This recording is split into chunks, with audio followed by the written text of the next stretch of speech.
Blink and you missed us. We're back already, getting ready for game 2 of the day. Wildcard already taking game 1 against Mirage. They keep the win streak rolling 3-0. They are one of the 2 teams today that could match FlyQuest Challengers at a perfect 4-0. Think they can do it, Cubby? I think they have a good chance after how that first game went. It was a couple, I don't even want to say bumps. I think Mirage and Alliance played a few fights well, but I think Wildcard did a nice job of problem solving and played towards their win con. So I actually like them for trying to push things to a 4-0. It could be a great story for someone that I think Wildcard was on most people's tier list, very low. I think that, again, our early season expectations should be higher, but also they've delivered upon that in a way that I wasn't expecting. So it's been really good to see. Yeah, let's talk about how it happened, because Aaron got a massive lead about halfway through that game and kept running it into Mirage. Prismal, I mean, he was down like 3 levels. He was down a full item. He built a tank item as his 3rd one, so he was not going to output as much damage. He was about as useful as tap shoes on a cat burglar, and he just could not output the damage necessary in those fights, whereas Aaron was just one-shotting everybody. It was crazy. Dude, where's that Lucian Milio been in LCS and LEC, man? I thought we were supposed to see that there, See the pros play at their best. Who would have thought? LCS players, take note. Take note of Aaron, the collegiate superstar. Yeah, honestly, I think for Wildcard, it's been a great story. I think that, something that you brought up, Kang, is the early season expectations being higher.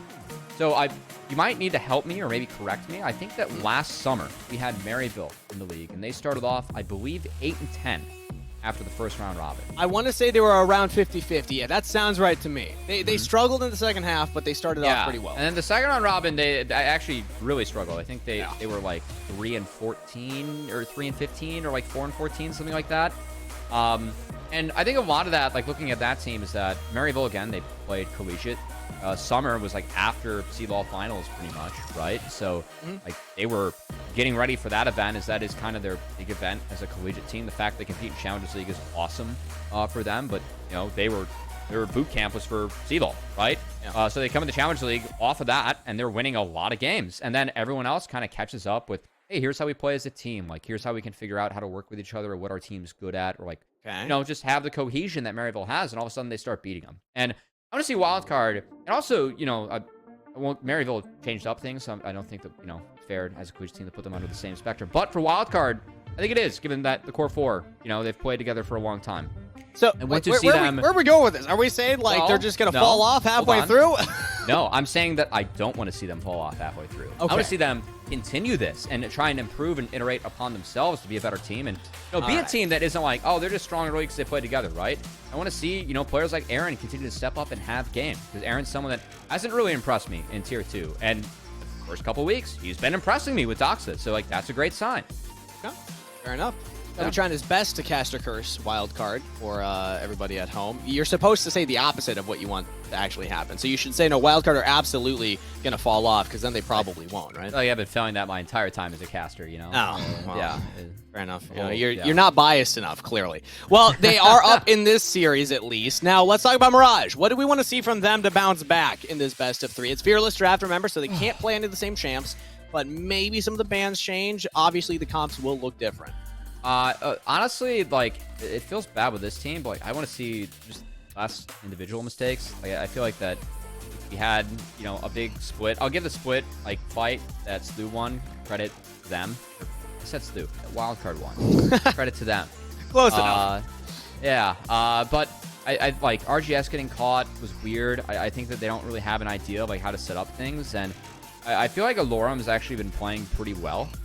So far, I don't think that Alorum's had someone hey, we're going to give this guy resources, and he's going to carry the game, right? Because Alorum's at his best when you don't give him resources, and he's always extremely valuable in those scenarios. So, yeah, I want to see Prismal and Dardoch try and step up. I know that, Prismal just kind of role swap back to Marksman, and I don't know, it's been some time for him, but I think that if Mirage Alliance wants to pick up some wins, I need to see him and RGS, they need to be the carries. They need to play better. They're going to be supported by their team. And I want to see the individual mistakes kind of eliminated. For anybody not aware of the Prismal lore, he did started as AD carry. He's playing for CLG Academy back in 2022, 2023. He won with 100 Thieves Academy. Won with 100 Thieves Academy, yeah. He has won back in 2019 summer. I mean, that was quite a while back now. But then he role swapped to support last year. I don't want to get the team wrong. Golden Guardians, correct? Golden Guardians Challengers. There we go. And he looked all right. We never expect a player immediately on a role swap to look incredible, but I thought he was serviceable.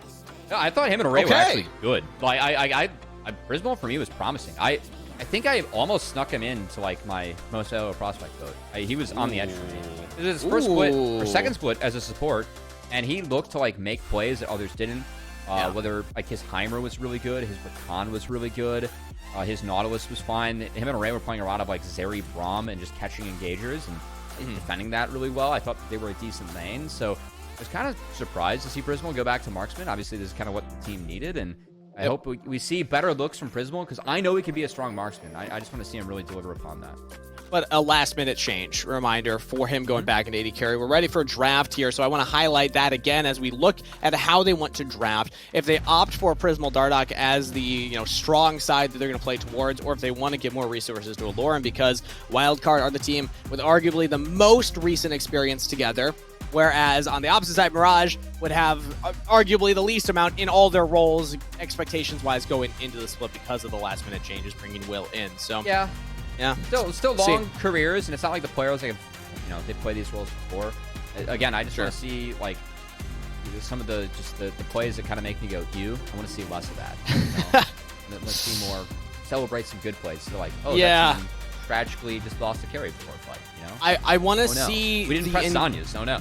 I want to see the engaged champions being the ones taking the front line and looking for the plays. I think that we got a little bit of main character syndrome going on in that last one where a lot of people from Mirage were like, ooh, I can walk up and be in the spot, try to output this damage, and then get punished for it. So eyes are going to be on the positioning and the decision-making from that. Eyes right now, though, are going to be on the bans. Reminder, Fearless Draft, we have these champions, each team locked in game one. They will not be able to play that. So if you're looking here on Mirage's side, let's here, these champions, Mirage cannot play. Wildcard could play them. And on the other side, Wildcard's champions, they cannot play, but Mirage could play them. So just in case anybody's tuning in for the first time. Yeah, shout out to our team, by the way, who over the past week prepped this graphic for us to use on broadcast for this week and the rest of the broadcast. It's great. I know it adds a lot of clarity for all of us back home on what can be played or not. Don't have to be like, oh, like both teams played Trundle and now they can. Now we can just see it on the screen. So you can see some of the effects now that Fearless has. So I mean, one example, Darius denied on blue side. I think that that is an answer pick for Clacker, and Aloran just doesn't want to deal with that. Also, Karma Band sticking around for each phase of draft, but you can see how much priority that Mirage Alliance does put on the Varus. This is what we're seeing a lot of teams do. Like, hey, we picked this champ. We can't play it. We think it's strong, so we're going to make it so that you can't play it in the next game. So that kind of like a higher value ban. Same with That's Melia. The biggest thing about the Fearless Draft is Melia was picked by Wildcard. Now they're banning it themselves because they consider that one of the top priority picks. Azir is the top priority pick, though, for Mirage out of what's left available. RGS opting for the blind pick, super strong mid laner right now. It is very powerful. They've already banned away the Akali, one of the premier counter picks to it. So let's see what Wildcard want to lock in. So far it's Senna, and they'll wait for their next one. So Azir was denied in the last game, and I will say that the one game that Mirage Alliance has won so far this year, it was a tragic level 1 for Cincinnati Fear, but it was snowballed really effectively by Mirage Alliance, and all the resources were put into RJS's Azir. He played very well in that game, and wow, it's gonna be another Victor answer. Okay. There's no Victor available for game 3. It could only happen in the game with these two mid laners, as it's always been comfort for both RGS and Darkwings. Darkwings going to take Victor into Azir. This is a matchup where, historically, we've seen that if Victor loses Flash, he can get pressured very easily by the enemy jungler. Poppy sets up very well for that for Will, so I'm curious how much pressure that they're going to try and put down on this Victor. It is also one, though, where Azir, given the changes he needs to auto-attack, kind of have to stand still for that now.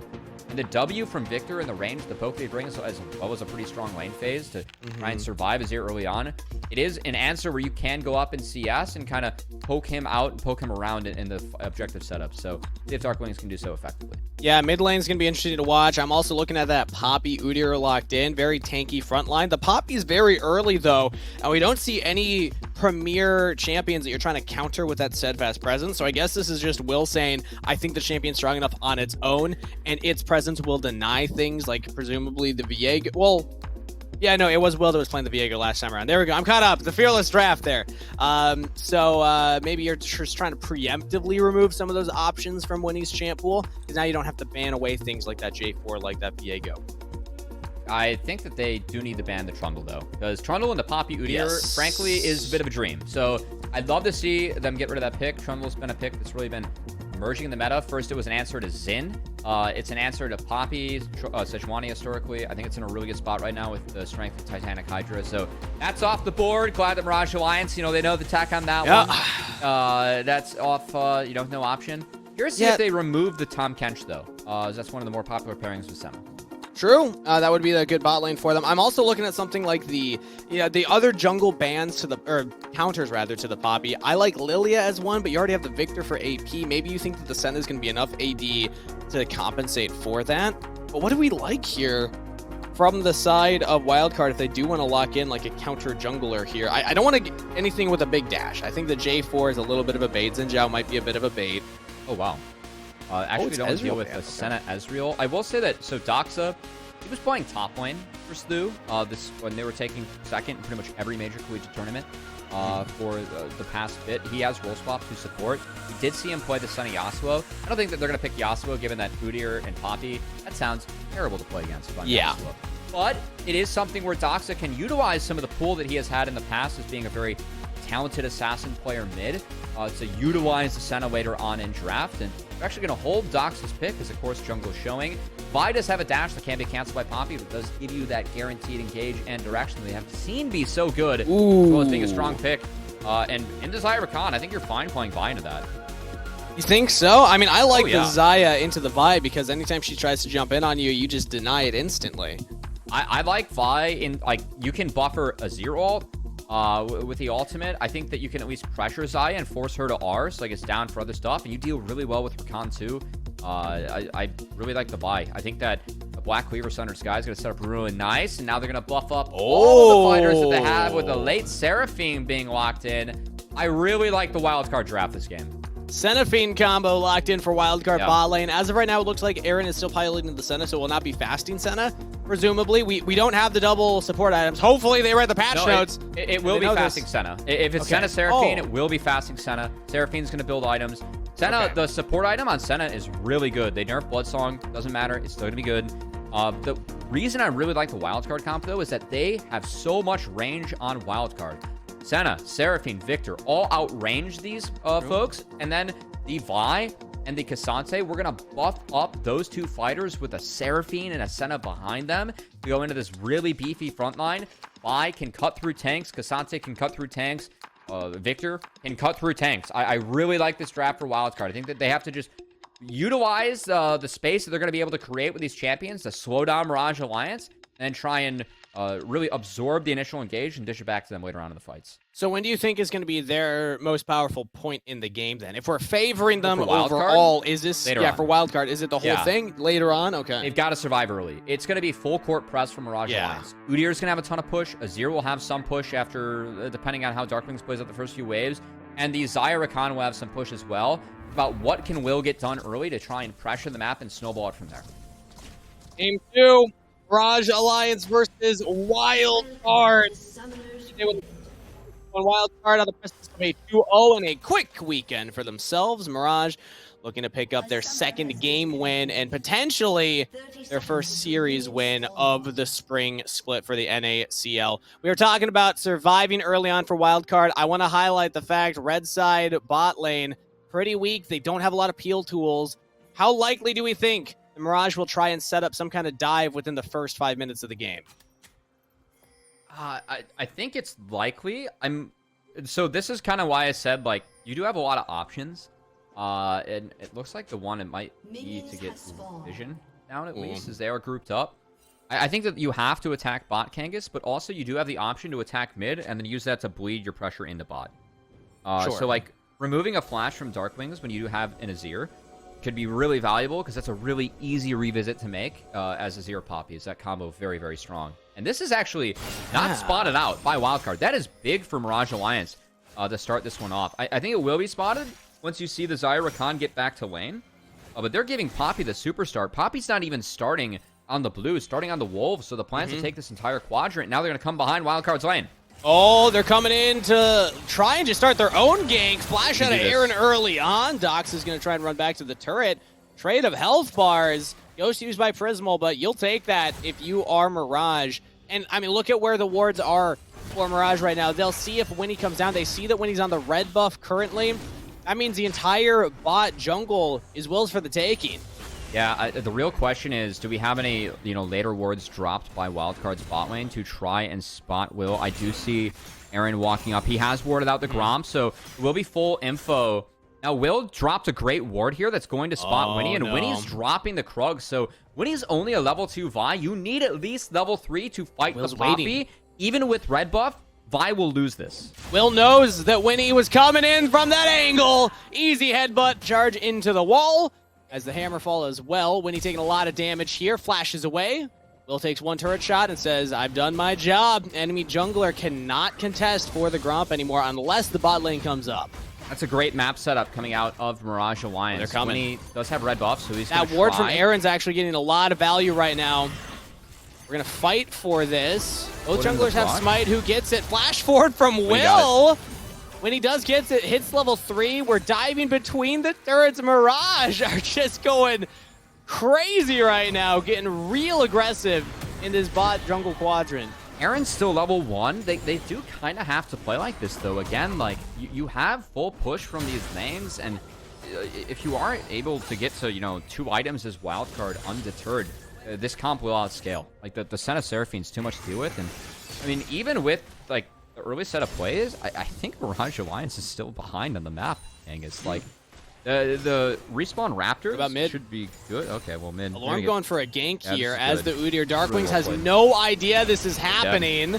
Stunned up as the flash available. Gravity Well goes down. Does get the stun. Flashes away. I think he's alive. Aaron might not be, though. Prismal picking up first blood as we're still engaging onto Winnie. Winnie was hovering mid to try and help out his mid laner, and Alarm says, hey, you can't stop me. So Winnie has to run away, but well done for Mirage. They almost get the kill mid. They do get the kill bot. I mean, bot, that's huge. A lot of pressure was given there early. Prismal picked that one up. Really well played by Prismal and Dardoch, who, okay, we're going to get a second look here. As Dardoch, really nice commit on the flash to catch Aaron, who was down flash himself. Well played. We were asking for that bot lane to step up a little bit. Good to see them do so. Prismal flashed to make sure that kill went into his pocketbook as that Ignite was ticking. But I actually like what Alorum did on the top side even more, Kangas. You get so much push with big fire circle man in the top lane early playing this Udyr. Alorum utilized that to pressure the map. Darklings didn't fall, but they got that important flash right before Azir hit 6, and also delayed Winnie even further. So Winnie is still really far behind in the jungle here.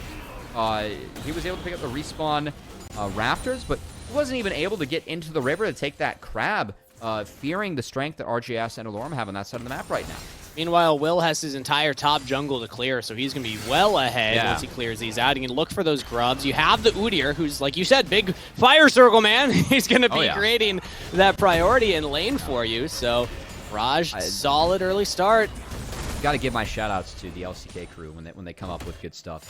The cooking up the fire circle man up there in the top lane, that was a top-tier cook from Atlas Wolf and crew over there. Coming up with that one. It's just so descriptive, It's like, really exactly. There's no other fire circle man. No. Well, Brand. Shyvana is, Shyvana is fire circle, like, woman, Fire circle dragon. Yeah. Yeah. It's big. Well, now we got to get into what is Udyr exactly. He's definitely, he's not like an actual animal, right? He's Al Gore, just down the rift. Just try to. It's man, bear, pig.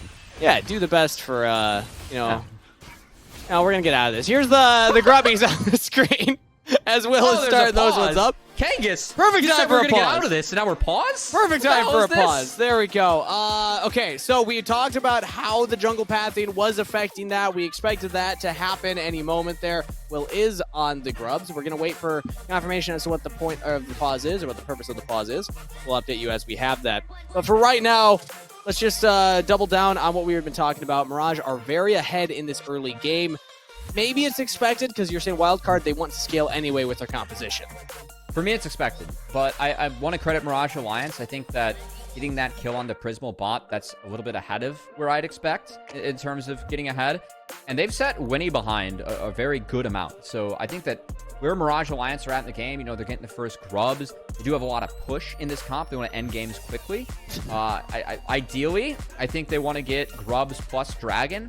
And, you know, obviously getting everything is nice, but the early game objectives are very important for Mirage Alliance. They need to be strong early. They need to fight early. That's where the strength of their comp is.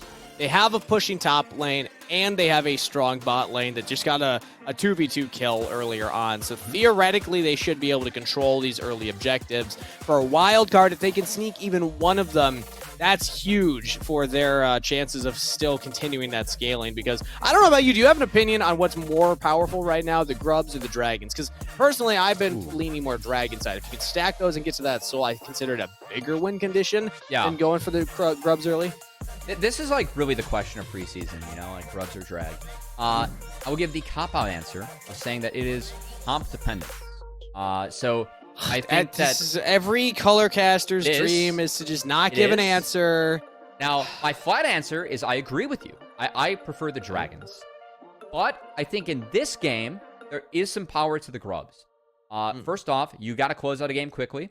If grubs can help you take a turret when you couldn't, and then you base with that gold, I think that's powerful. Or having more effective Rift Heralds, which is where that's a point in the game where I still expect for Mirage Alliance on blue side to have priority, so you can use that bonus grubs, get some more objectives. That's good, right?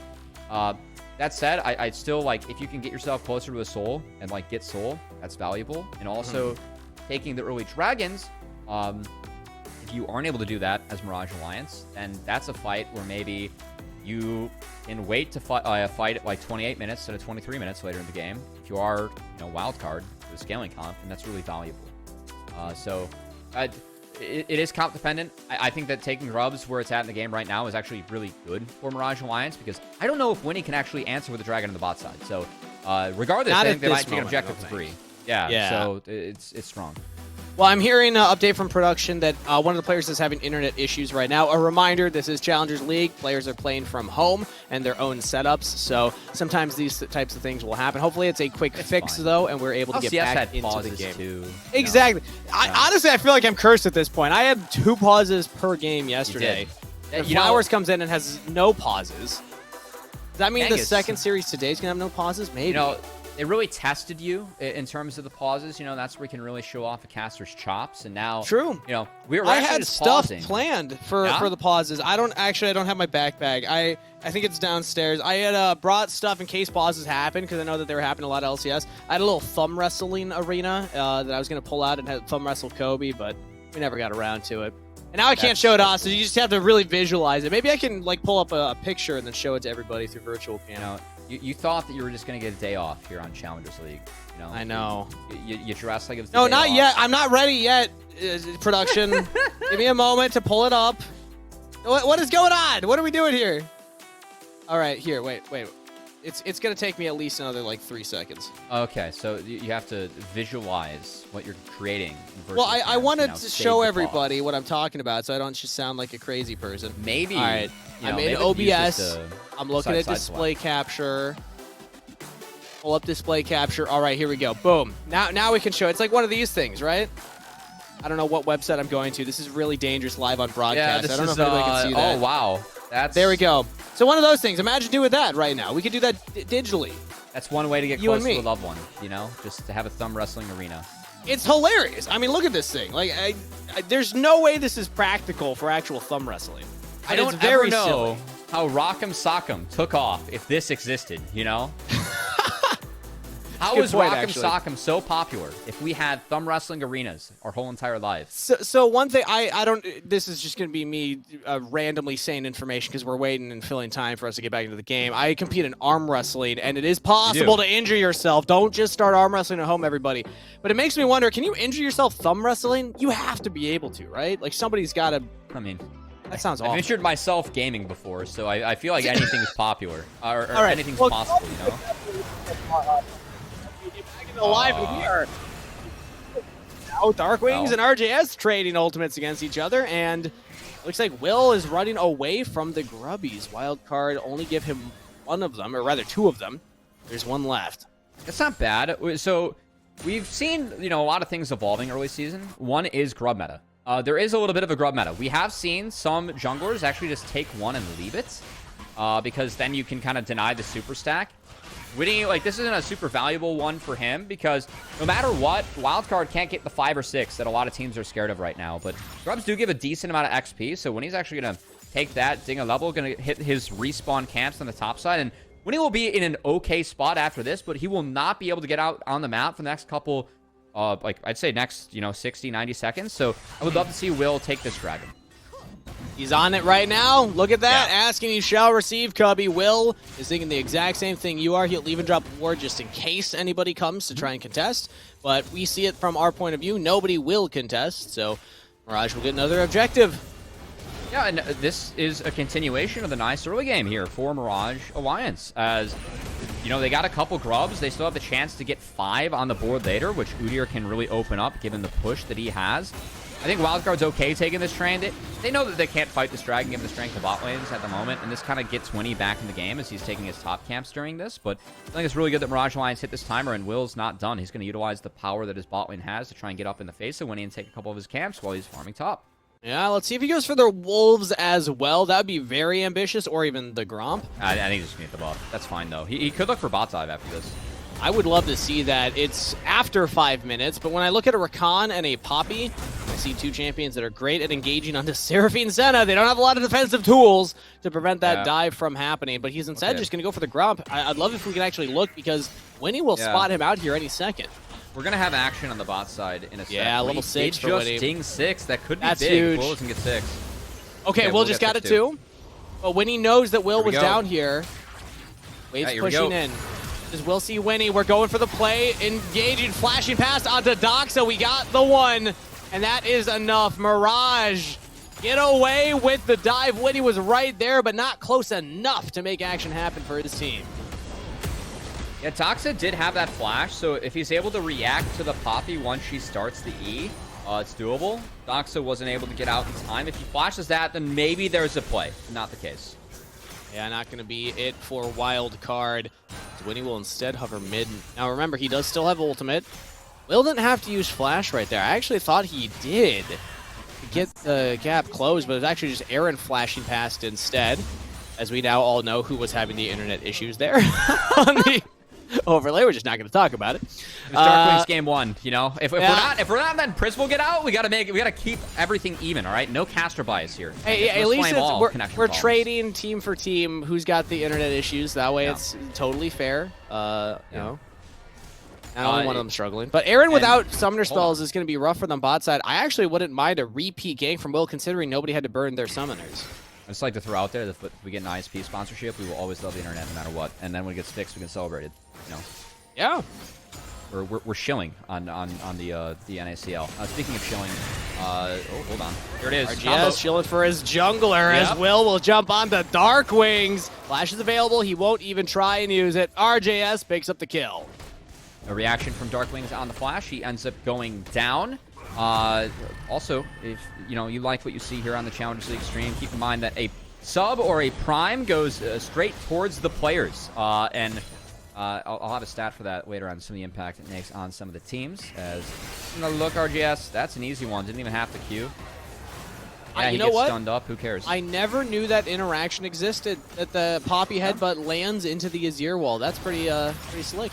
You gotta watch some more LCK, my friend. They use that all the time. Here we go. Oh, Will flashing away, trying to get out of there. Steadfast Presence does not stop cease and desist, so when he still gets on top of him, Darkwings is there, but he's all alone right now. Gravity Well will stun up Dardoch. RGS trying to get out of there now as Wildcard are chasing forward, but they don't have enough gas in the tank to continue the chase. They just get the one, and we'll get back to their waves. It's still something, though, right? Not only do you get some gold in your own pockets, but you nullify a play at the time of the game. Mirage Alliance is strong and wants to be looking for plays. So, like that response from Wildcard, as you will see RGS TP back to mid. The next round of grubs have spawned, and I think Poppy's making her way up there to take those for Mirage Alliance.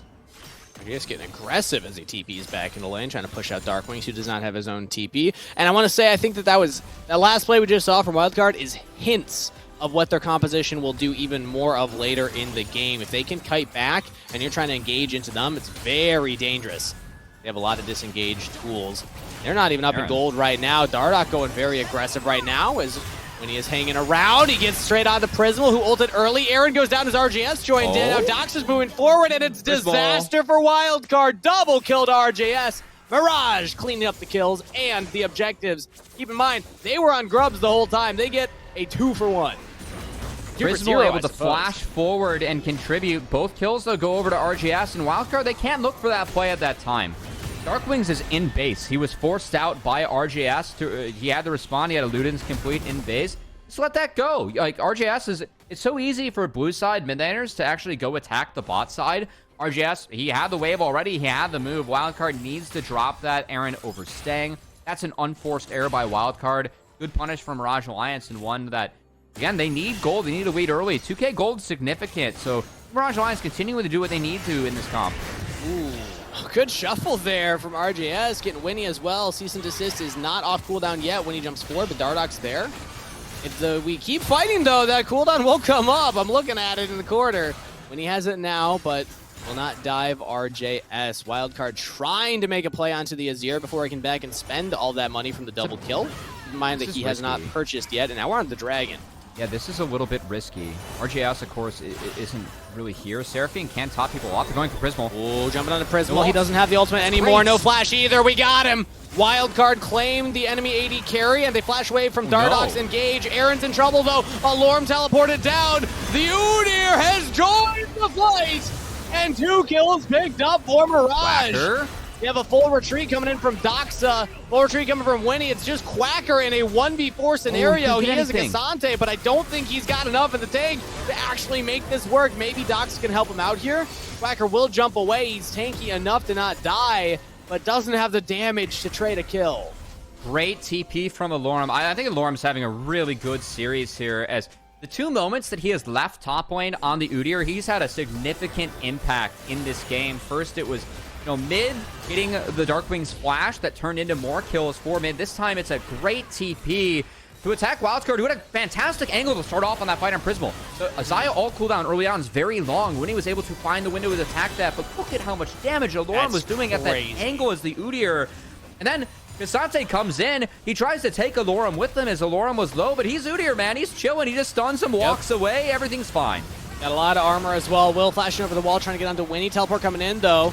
Mirage fancy themselves a fight at the Dragon. They didn't get the Dragon after that fight, and Wildcard, they respawn. They go straight back to the objective. So, it was a cool fight win for Mirage, but end of the day, Wildcard still walk away with more because Mirage cannot get kills after the objective goes down.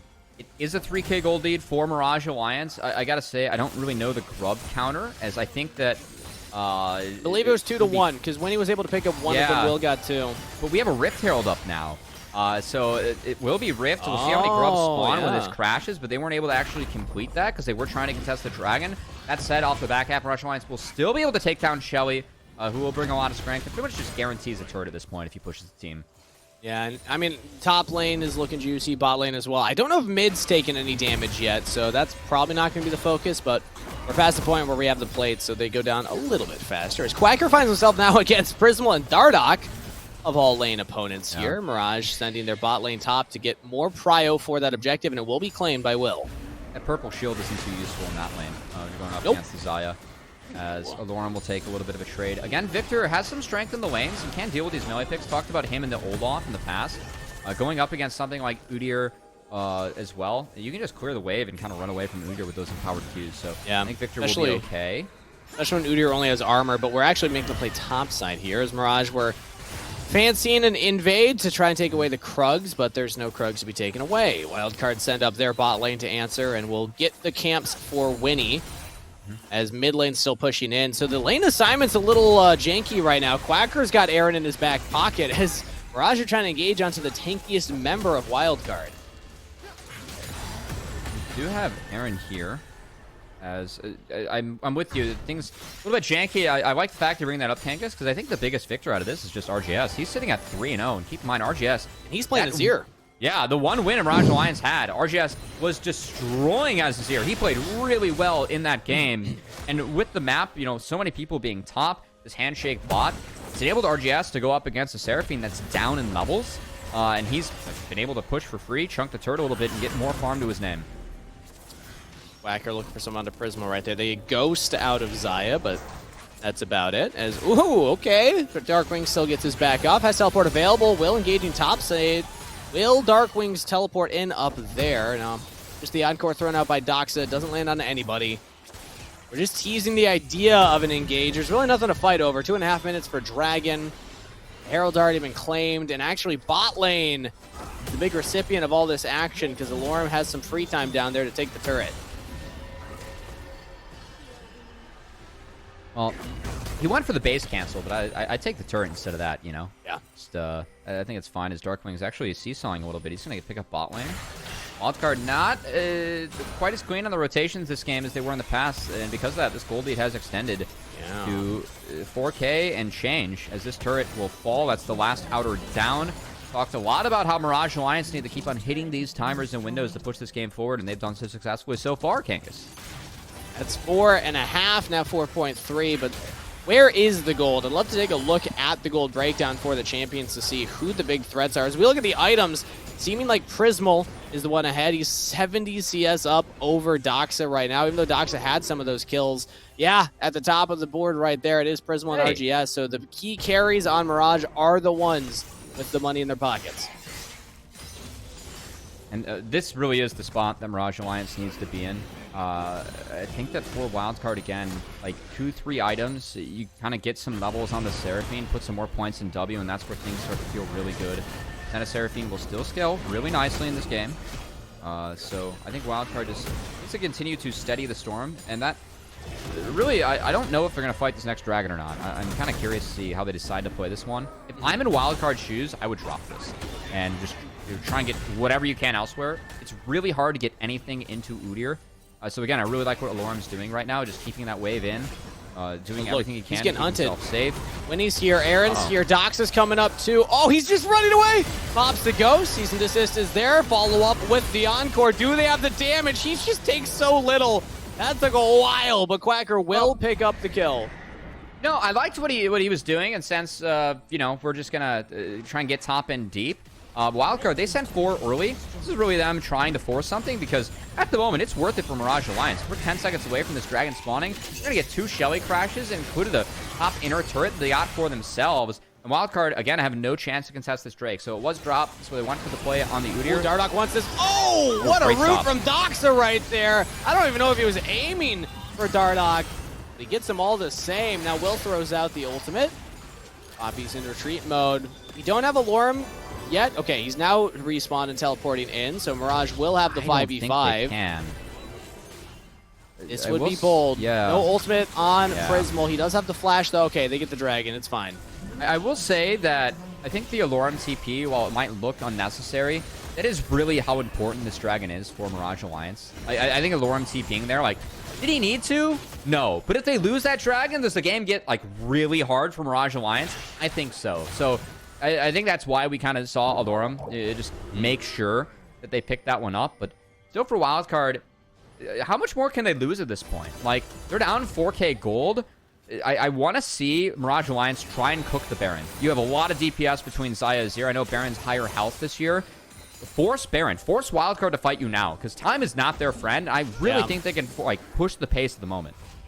Fight when you have the 4,500 gold lead. Fight when you have 2 items on your key carries and your opponents are sitting on 1.5. As we look at the XP, it's actually Darkwings leading there. Actually, Quacker's also up there too. Speaking of Darkwings, and the 1v1 against Alorem, who now has a lot of magic resist. So this 1v1 is no longer free for Darkwings. In fact, he is actually getting hard punished in that 1v1, struggling there as multiple people are roaming. It's so hard to chase the Udyr, and now topside, they don't have a lot to defend here. Wildcard to get engaged on. When he has the flash, it's only Will and Dardoch. They don't do a lot of damage, just the 2 of them, but once RGS and Prismal show up, that's the damage! The Blast Cone does not get Winnie to safety, and Mirage just took out the enemy jungler on the top side of the map. The steadfast presence from Poppy shut down the Blast Cone, so no escape for Winnie. That's the jungler down. Oh, that's one way to ensure you can start Baron. Yeah, I mean, you were just saying, start to force the fight. How about pick the enemy jungler and then started to force the fight. It's going to be a 4v5 contest for Wildcard. The Encore not quite hitting everybody, and Dardoch gets onto Aaron. He's doing all the work himself. Darkwings, though, trades a lot of damage out of Will. Prismal's in trouble. He got ulted over the wall by Quacker. Will goes down. Quacker is popping off. A Cassante moment for the ages. Wildcard deflects the Baron attempt of Mirage, and now they're going to look at RJS, who's caught a little bit out of position. Still has the flash available, still has the ultimate available, so he's actually just fine. Dardoch's jumping in there. RJS fancies himself the main character right now, thinks he can take the fight. Winnie has now rejoined. Cease and desist available. RGS on a rampage will take down Darkwings, but they trade it onto Dardoch. RGS doesn't have a lot to work with anymore. The Emperor's Divide's gone. We're diving the turret. Quacker's taking it up to start things off. RGS has a flash. He's just running around. He's going to flash the wall. Oh, but he rooted up Alorum. Is that enough? Winnie's over the wall. We're still on the RGS. He's out of there. Oh, weird ring around the rosy play, but Wildcard at the end of the day do stop the Baron from going down. Oh my god, cue the Acne Sacks, man. What is going on this game? RJ literally do-si-doed around the top. We're back on the Baron. All right, first off, replay. No one holds the choke against Quacker, so Quacker's able to walk in. It's great encore from Doxa. It extends. Prismal has to dodge it, but he gets one shot off the back half of this. No one focuses on Quacker. They took the Baron damage. No. It got everyone low. He takes Prismal out of the fight. Will retreated that way, so he goes down too. And then cue the Agony Sacks. We're going to go around, but now we're back to live. Been taken. Baron was secured by Mirage. I assume nothing was happening because we weren't paying attention to it, but never mind. Wildcard will now have to try their best to pick something up. What an encore from Doxa! From River to Tribush, and it just doesn't even get them a kill. That is so unfortunate for Wildcard, but Mirage just got away with it. The Baron secured. They're feeling fantastic. Well, this game's got weird. I guess Baron just went down while we were in the replay, Kangas, and now everything's chill for Mirage Alliance, you know? The whole Yakety Sacks and like the, oh boy, we almost through, it's all fine now. Don't let your dreams be memes, people. That's the moral of the story. No. Mirage were on the Baron. They got pushed off. What did they do? Did they back off? Did they give up? No. They kept their dreams alive, and they got that Baron. I think my favorite part of the replay was Doxa queued the Baron, and it killed Darkwings. I think that's the best part. That was truly some self-team damage. It was an oopsie. Yep. Meanwhile, it was 5 grubs killed for the side of Mirage Alliance, so you can see the grubbling spawning. They're hitting turrets. They're melting through these, as I think that's all Mirage Alliance came in. Still only 5,000 gold ahead. They haven't really mounted that to be too much more, but we are fighting right now, or at least the tanks are fighting right now. It's Quacker smacking Alorum. Not a lot of extra help coming through. Winnie on the flank, but will Mirage be able to absorb this? They have low health bars. And now the Senna Seraphine is starting to come online. You see how much more sustain that this team has. Mirage needs to respect it. The Dragon spawning here. I think that's the end of the push. They weren't able to actually crack the inhibitor turrets. Honestly, again, Wildcard. We're jumping on RJS. We got him. Emperor's Divide's available, but he still goes down when he did his job. He will fall himself, but it's a 2-for-1 trade, making a 3-for-1 if Prismal falls right here. No ultimate, no flash. Quacker chasing him down. Doxa with the flash forward, only lands a slow onto Alorum. And Alorum's still fast. He's playing the Udyr, and he does get away, ghosting around. Quacker's chasing him. Quacker's on him. Quacker's got him. Unstoppable on the Cassante. And that is a 3-for-1 trade in favor of Wildcard. So the Seraphine, we just kind of group and we press W and we run you down. I mean, Mirage Alliance were forced to retreat this entire time, and again, they're split. Winnie takes the fight. Encore is a wonderful follow-up. They not only get the Azir, but they force Prismal to ult too. So it was honestly good moves from Prismal to get out of this one with a Ghost. That's a really nice use of Blast Cone. Alorum falls instead of the Marksman, but that's another Dragon going over to Wildcard. They stall out the clock a little bit. I thought the Mirage Alliance could play that one kind of chill, but they really tried to push the inhibitor turrets a little bit too early. And now they don't have Soul Point. The Dragons are split. Wildcard, they got a lot of gold back from that fight. And keep in mind, they scale hard. 2.5k gold at this point, it's really not that big of a deal. Yeah, I mean, they were 5,000 up when they were hitting that inhibitor turret, then they backed off. That's the power of Seraphine, everybody. If you can absorb the plays, you can make the second play happen so much faster because you don't have to back, you don't have to teleport back into the map or reset. You just stay healthy, you stay alive. But Mirage trying to keep their game alive right now as they keep pushing in these turrets. I'm looking at a death cap coming in from Darkwings. He already has some pen. That's a big deal. Like, if you can stop Azir from auto-attacking, again, the range you have as Wildcard, they severely outrange what Mirage Alliance has at the moment. So I want to see them really continue to play with that. The hat's in for Darkwings. He's halfway to the Void Staff, which he's going for the pure one. He wants more pen. If they play these fights, though, with Seraphine, this game is still playable. I thought, again, Mirage Alliance, after that Baron, things would, be chill. I thought after the Baron, if they take a couple turrets, they could be up 6k gold and just control the map from there. But Wildcard has enough gold now where they can really rival where Mirage Alliance is on the map, and you can kind of see that in the control. Yes, they're dropping bot, but it's hard to break these inhibitor turrets. It's cool to see the different takes on the Victor build. Again, going back to that game 1, we saw RJS opting for the Malignance into a stopwatch, much lower damage, more focused on the ult to actually do damage. Darkwings' build is more focused on just landing those lasers and just blowing people up with all of your abilities as opposed to overloading it into that R button. And it has been working in the second half of the game. Earlier on, he still was struggling a lot. He's only got 1 kill to his name, but like you said, death cap completed.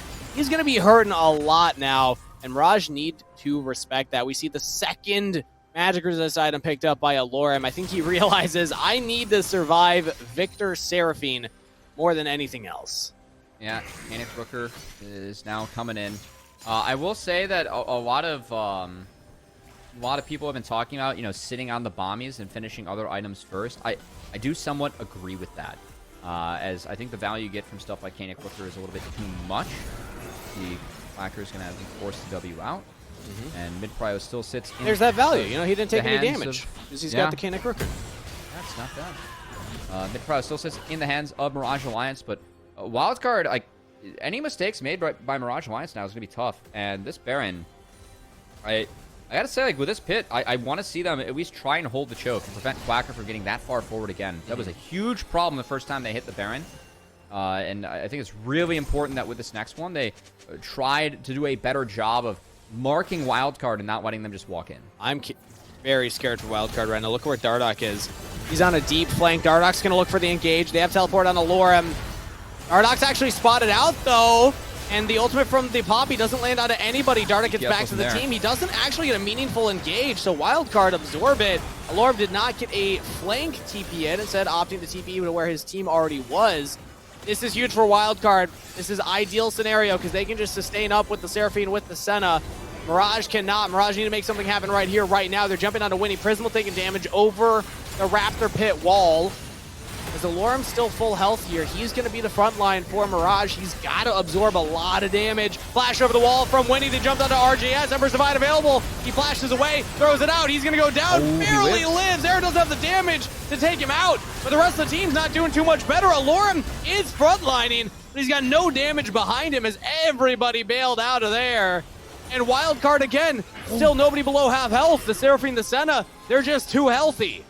I don't know if they can actually hit the Baron. The one thing I will say is that Aaron didn't go for the lethality Senna. He went for more of a crit build that's much better against the tanks in the front lines that he is facing in Mirage Alliance and the Senna.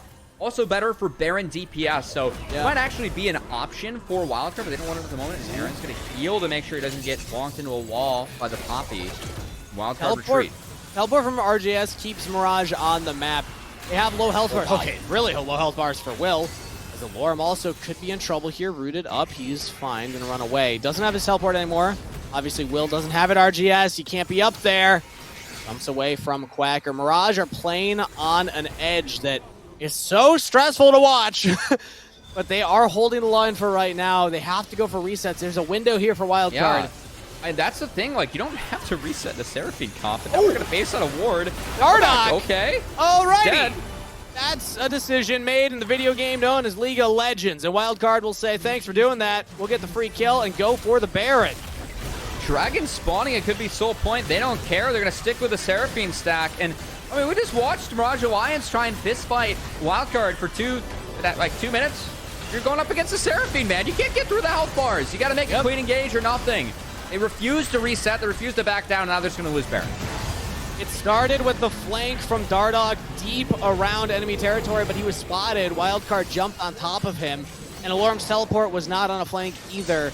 So Mirage, it seemed like that was their moment. They were not able to execute correctly.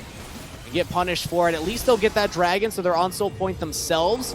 Next one coming up in 4 minutes, 45 seconds. That could be another win condition, but I don't know if they're going to get that dragon. Wildcard are coming online. They're getting 3 items on their key carries, and their comp is terrifying in the late game.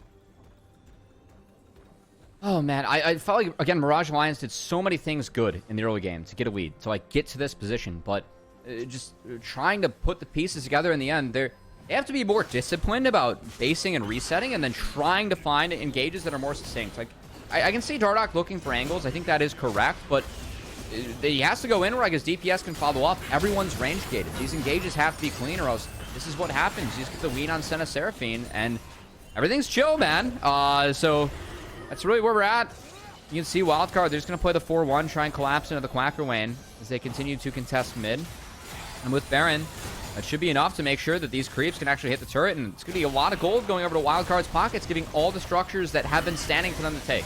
Remember, Dragon is a win condition for Mirage more than Wildcard right now because they're on soul point. Yeah. Mirage have the Baron, or rather Wildcard have the Baron. They might just be able to push this in. If they can force a fight, find somebody in the side lane, or kind of bait Mirage to engage in onto them, with Baron buff, they could look to end this game themselves without even stacking up towards those Dragons. They're at that point where the Exodia comp is coming online here. They're ready to obliterate. I want to see them make sure they engage on their RJS. Prismal does have the ults and flash available. RJS with no flash, I think it's a much, much easier target, and even forcing out the Emperor's Divide defensively early can help support the Senna Seraphine later on in the fight. Item tracking here for the carries that want to get those items in the late game. Darkwing's close to 4 items here, as the Leandri's, I assume, is going to be that 4th item. He's already gotten the Void Staff completed. We're teleporting Quacker bot lane. We're trying to maximize use of this Baron. This Quacker also picked up another item for himself. 4 tank items on the Cassante. It's going to be so hard for Mirage to actually chew through that health bar. We're teleporting in Alorem. He's spotted by Darkwings, though. Now we're not going to have that teleport for later on for a global play. When he jumps over the wall, stunned up. Dardoch's thinking about going in, but now he's getting damaged up. And Wildcard say, sweet. We didn't have to really invest anything for that, and we also just have the sustain to trade the health bars. Quacker actually caught the Keeper's Verdict from Poppy there, so that all did go on cooldown for Will. Of course, it's Poppy, you can sometimes hold that, but good catch by Quacker. So Siege should still continue. I mean, no reason. Wildcard, again, they like this formation. If they're stacked up, get to more people with the Seraphine, the better. As we're at only 4, though, so we're trying to run away here. Alorem sees this. Darkwings is not with Wildcard. He has TP. And they retreat. Quacker's so tanky, and he's got the Senna Seraphine behind him. I don't see a world where Mirage can kill this guy. Alorem, they can't I think, find was a little engagement. behind the rest of the team's decision as they all pulled back, and Alorem still up there.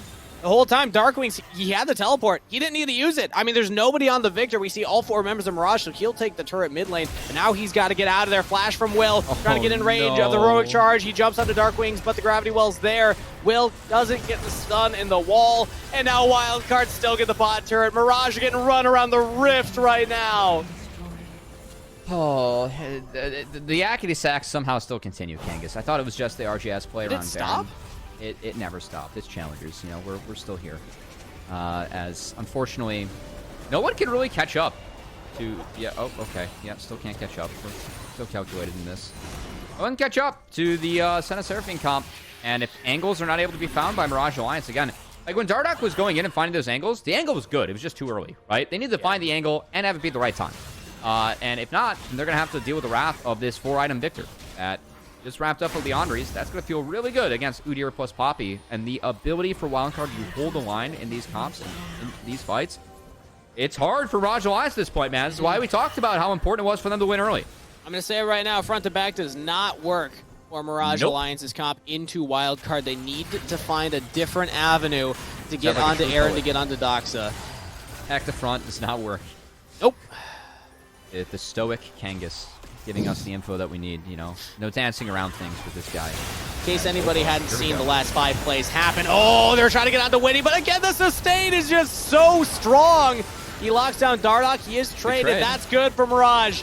They did kill Winnie. I wasn't sure if he was going to go down with how much healing Senna Seraphine give him.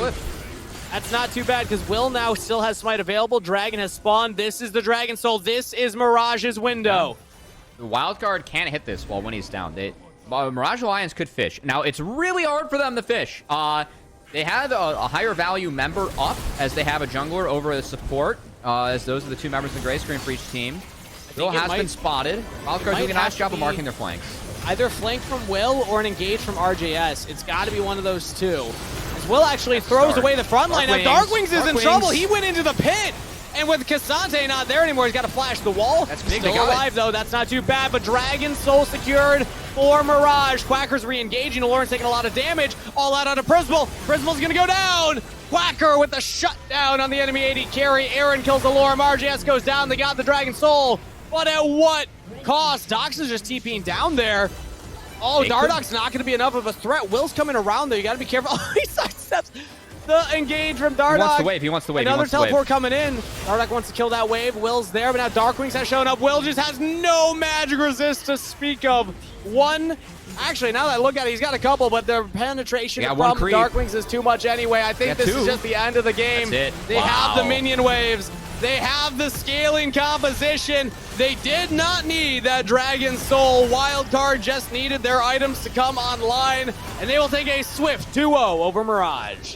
What a story, man, for Wildcard. Like, this collegiate crew. I mean, I knew that this team was good as, watching some collegiate events that Slew competed in, casted them in the finals of Harrisburg, earlier in, this past year.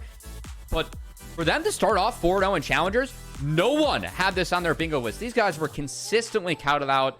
I think that it's been them playing as a team. I want to give credit to the guys at Slew. Also, Deos, who's working with them too, the coach. I think that a lot of credit deservedly should go to Wildcard about how well they've been playing early on this season. And man, I mean, this is a heck of a story we have in Challengers League. Again, this was a team that people were looking at like, they're probably going to get relegated. Or like, they're, going to be on the break. Like, possibly being relegated. I mean, everyone had them bot two. Wildcard are top two. They're top one right now, sitting at 4-0, tied up with FlyQuest Challengers. A great story to start off. And not only for the team, Aaron just quadrupled his total wins here in NACL. So shout outs to Aaron. Let's take a look at that last play, though. That last fight, it felt like Mirage. This was their one window. They trade jungler for support. There's no smite contest. They ult away the Cassante. They get the Dragon Soul. And that's all they had in the tank. I mean, it's crazy that we had to ask for more than all of that they accomplished. But that was the game state they found themselves in, and Wildcard were able to just win the fight afterwards. Yeah, shout out to Quacker's Cassante, too. I know we've talked a lot about how well this core has been playing together, but I mean, Quacker has stepped in. He's looked like he's been playing with them the entire time, too. And we know Quacker's champ pool. He's good at stuff, the Olaf, the Cassante, the Renekton, the Darius. Like, this is what Quacker plays. He plays it well. It's good to see him continue to do that. I still want to see him try and expand that pool. I think if he has any aspirations for going pro, he needs to prove that he can grow with that. But, man, when he's playing his champs, he can win a lot of games, and great to see him continue to do that on the Cassante. Shout out to Quacker. Shout out to everybody on Wildcard. 4-0. Fantastic start to the spring split. We're going to send it to a short break before we're back with one of the winning players from Wildcard to chat about how their season's kicking off. We'll be right back after this. Introducing the new Footlong Sidekicks at Subway. Try the warm and delicious Footlong Cookie, Footlong Pretzel, or Footlong Churro.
Hello and welcome back, everybody. We're here with the player who just quadrupled his wins in the NACL, the bot laner for Wildcard, Aaron. Congratulations on the win, man.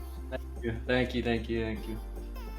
Hey, it's good to see you guys playing well, especially some good play from you. Really like Lucian Emilio game 1. I just wanted to ask, last time I saw you would have been at the Harrisburg LAN. You guys made finals as SLU. You took down Shogo on the way there, which I know was a pretty big deal for you. So he's been a menace for collegiate marksman. What's it feel like kind of going from that and all the success that you guys have had on your collegiate team in SLU and then experiencing that here with the Core and Quacker too? It's been crazy the run you guys have been on. Like, what do you feel like has been, helping you guys stay hot or keep this hot streak or been going into some good play? Honestly, I mean, before this year, like, we weren't really too serious. We didn't really scrim much on SLU. Then we got Darkwings this coming semester before like all the collegiate lands, and then Deos came in and really like changed the whole like the atmosphere. Like everyone took it a lot more serious when Deos came because he built like a kind of system for us to like be able to focus on our goals as a team. And the most importantly thing for me is like I never really had a coach that like set that like system up for me. So with that for me is like I was able to learn a lot more than I have in the past. No offense to like the past coaches or anything, but like Deos is just a different breed. But yeah, basically, I mean, we did second at Hugh, but I still don't think we were even that good at Hugh. But like, just continuing with our core, like, I just think we're growing and just believing in each other, which is most important because like everyone's kind of hating on us. But like, at the end of the day, if I got his back, he's got my back. That's all that matters. So.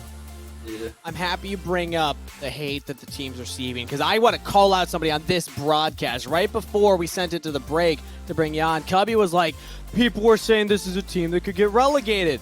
What's your clapback to the Doubters starting 4-0 without a single loss in your first 2 matches? I mean, I don't want to jinx anything, it's a long season, but I mean, I think we've proved some people wrong already. I wanted to prove to some people that I could play at this level because a lot of people hate, but like it's fair. I did go 1-30 on COG, but like I'm different now. Like I put in the work, so I think sweet. Yeah, I just want to keep showing that I can do that by like individually and as a team. So yeah. Yeah, I mean, it's great. I think that you guys have been playing well. I had you guys ranked low before the game started, and after the game started, I definitely don't think that way anymore. Which is, I'm always happy when you guys can play well and help us eat our words up there. Hey, I know that something that's been a big change for Challengers over the last year is a lot of teams are remote now. You're competing remote today, but your core, you guys are able to practice together. Is that something that you feel like really goes into helping make sure both teams you're competing on right now are strong? Like, what's that difference for you, and is that a big advantage going into this year in Challengers League? Well, for most of us at SLU, we're remote too. I mean, the only person that's here with me is actually Surdy. He's my roommate. Yeah. Ooh. So that's the only person I have here, but I mean, it's fine. Like, we're used to being remote, so like usually we do a boot camp at the end of the year before CELO or before LAN. So when we get together, that's always a good time. So, dude, I mean, you guys are 8-0 in the house. How are you guys gonna Yeah, celebrate? that is true. We're about to celebrate. 8-0 house. Yeah. Wait, that's actually crazy. I think he's outside right now. I don't know what he's doing, but yeah. All right, y'all will grab some dinner later on. Well, we got to let you go here, Aaron, so we can continue our show. But before we do, I just want to remind everybody, I don't know if you saw this, Aaron, but Mirage threw something out in the garbage earlier, and I actually think I found it right here. It was the W that y'all just picked up, so congratulations on that. I don't know why they're just throwing these out left and right here, but congratulations on the win, Aaron. Best of luck. Was it a deck? Going into prep for the rest of your split. And yeah, go celebrate with Surdy. We're going to send it to a short break before we're back for their second series of the day right after this. All right. They said it couldn't be done. They said the world would never accept a cookie this long. Or a churro, and probably not a pretzel either. They also said, under no circumstances should those really long and delicious treats be wildly affordable. To which we said, but we already made them. And they are. Introducing the incredible new foot-long sidekicks. Get one at Subway today.